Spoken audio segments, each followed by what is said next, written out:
Kebakaran gudang gas LPG di Jalan Kargo Taman 1, Denpasar Utara, pada Minggu tanggal 9 Juni lalu, telah merenggut 12 nyawa dan 6 orang lainnya sekarat karena luka bakar.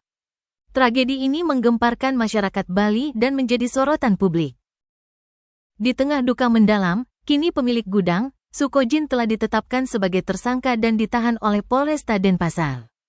Namun, hal ini menimbulkan pertanyaan adalah pasal yang dikenakan terhadap Sukojin. Polisi hanya menggunakan pasal-pasal yang ternyata ancamannya terbilang ringan. Sukojin hanya terancam hukuman penjara maksimal 5 tahun. Dalam press release yang diadakan di Mapolresta Denpasar pada Sabtu, Wakapolresta Denpasar AKBP Bayu Suta menjelaskan kronologi kejadian dan pasal-pasal yang disangkakan kepada Sukojin.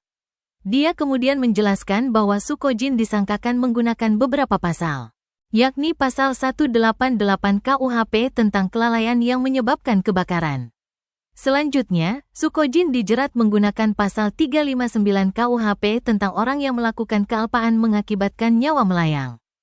Bayu melanjutkan, Sukojin juga dijerat menggunakan pasal 53 UU nomor 22 tahun 2001 tentang minyak dan gas bumi sebagaimana diubah dengan pasal 40 angka 8 UU nomor 6 tahun 2023 tentang penetapan peraturan pemerintah pengganti UU nomor 2 tahun 2022 tentang Cipta Kerja menjadi undang-undang. Ancamannya pidana penjara paling lama 5 tahun atau denda sebesar 50 miliar rupiah.